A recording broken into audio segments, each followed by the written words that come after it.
Let's dive straight in. A 5-year-old playing blindfold chess, another solving math in his sleep, a 6-year-old coding in Python, and one who fact-checks grandma at dinner. Sounds made up? Section 4. Blindfold chess. Outsmarting grown-ups without even looking. Let's start with something out of a superhero comic. A kid playing chess blindfolded and winning. If you've ever played chess, you know how much focus it takes even with your eyes wide open. You're planning moves, predicting your opponent, worrying about your queen getting trapped, and racing the clock that ticks like a time bomb. Now picture a 6-year-old, eyes covered, munching on a gummy bear, calmly saying, Knight b8 to c6. 2 moves and you're checkmated. Dad, that's not confidence. That's terrifying genius.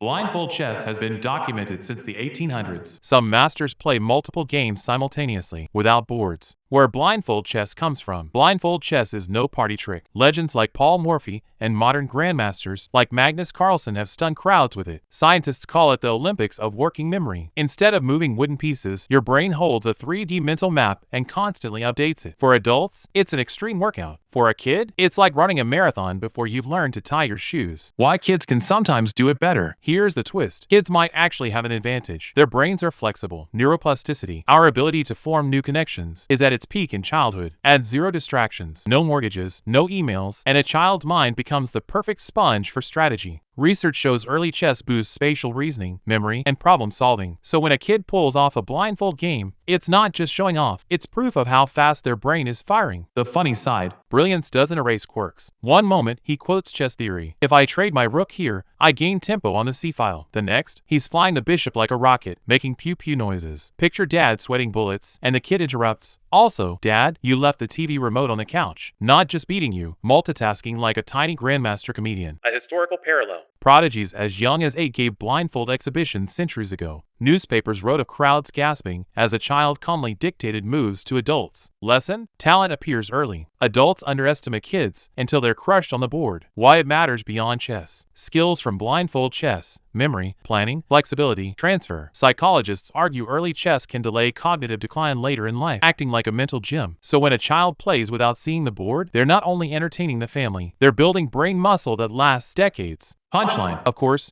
genius doesn't mean perfection. The same boy who checkmates dad blindfolded might 5 minutes later shove a pawn up his nose. Remember, genius is potential. And right after checkmate, he'll probably ask for ice cream. Transition. If that felt unreal, wait till you hear what happens at 2 a.m. Section 3. Math in his sleep. The midnight calculator. Most parents worry about kids not doing homework. I worry about mine doing too much. In his sleep. At 2 a.m., I heard whispering. I peeked in. 8 times 7, 56. Divide by 2, 28. Confirmed. Confirmed? Who confirms math results in a dream? I barely confirm my alarm clock. Sleep consolidates learning. Practice plus sleep beats practice alone.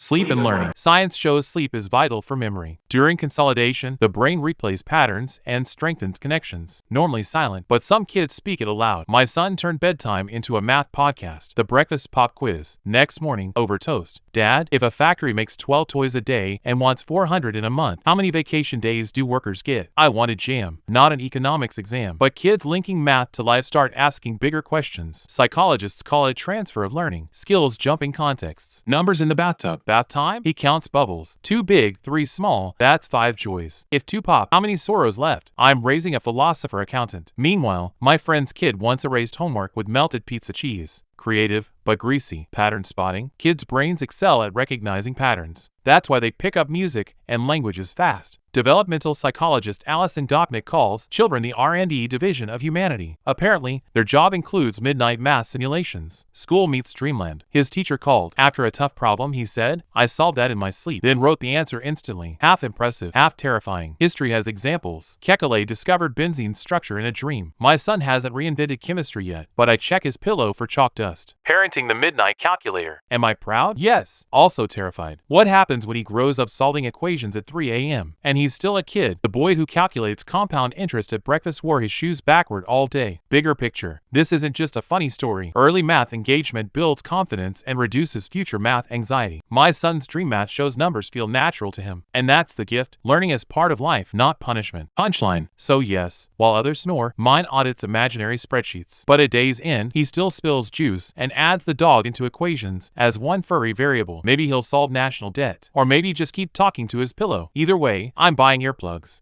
Transition. Brains don't just dream. Some build, and some code. Section 2. The Mini Coder, when Playtime means Python. Most parents see Playtime as swings or soccer. My son? A laptop screen with curly brackets and a red error. One day he muttered, "Dad, my recursion broke the loop. I think there's a memory leak." I didn't know recursion until college. He's 6. Early coding teaches computational thinking, breaking problems into logical steps.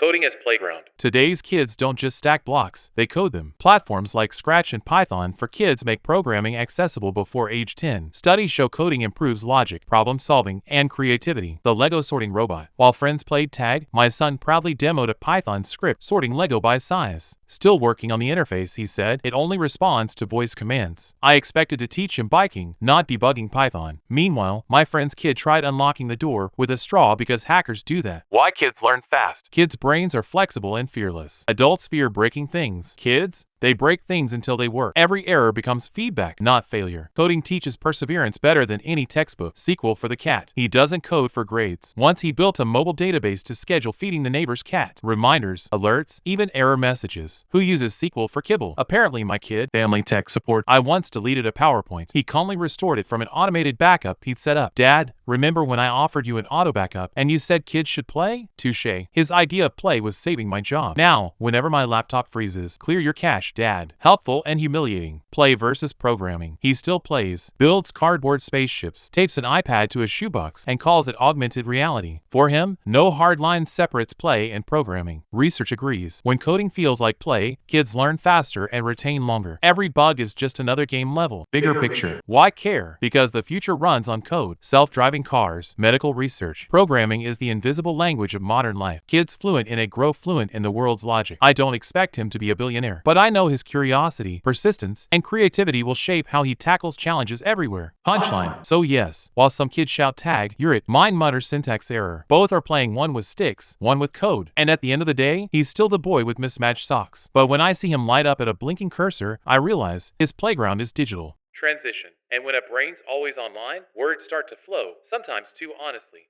Section 1. The Walking Dictionary. Words beyond his age. Most toddlers say mama or ball. Mine? He wakes up asking, Dad, did the Fed hike interest rates again? He's 5. He should want cartoons, not monetary policy updates. Vocabulary size strongly predicts later academic success. The language sponge. Kids are language sponges. From birth to 7, they absorb sounds fast. That's why bilingual kids thrive. Mine? He soaks up everything. News, TED Talks, random chatter. While others learn milk and dog, he tests macroeconomics and existential crisis. Party conversations. At a birthday party, he told a stranger, "You're giving off anxious vibes, but you're very kind." I didn't even know what anxious vibes meant until that day. Grandma versus fact checker. Grandma shared a family story. He cut in, "Nana, that's disinformation." Grandma froze. I laughed nervously, bracing for the next call out. Why vocabulary matters. Studies, like one from the University of Kansas, show richer early vocabulary predicts stronger literacy later. Every time he blurts bias or hypothesis, he's wiring his brain for critical thinking. So maybe his chatter isn't just exhausting, it's training. The cashier incident. At the store, he told the cashier, "You have negative money energy. Reconcile it with your salary." The man nearly dropped the register. My son smiled proudly. This is the double-edged sword of raising a walking dictionary. Impressive, but unpredictable. Kids versus adults. Adults filter words to avoid rudeness. Kids don't. They throw language like confetti. It's brutal but refreshing, proof of fast processing and fearless practice. Still a kid. Despite eloquence, he's still 5. He says infrastructure correctly but calls spaghetti skitty. He once described the cat as fundamentally lazy while wearing socks on his hands. Scholar and clown in one body. Bigger picture. Vocabulary builds thought bridges. It shapes reasoning and emotional awareness. A child fluent in words navigates school and life better. So yes, I prefer he said I'm hungry instead of my metabolic system requires replenishment. But those words sharpen his brain. Punchline. Raising a walking dictionary is pride and panic. Pride for dazzling skills. Panic for public embarrassment. But words are tools, and he's already building. Maybe books, speeches, or court arguments. For now, I just hope he uses them to ask for ice cream without a lecture on dairy inflation. Genius doesn't mean perfection. It means potential. From blindfold chess to midnight math, from coding to a dictionary brain, these kids show us how powerful and hilarious young minds can be. Which story blew your mind the most? Drop it in the comments. And if you love seeing science meet everyday life, don't forget to subscribe.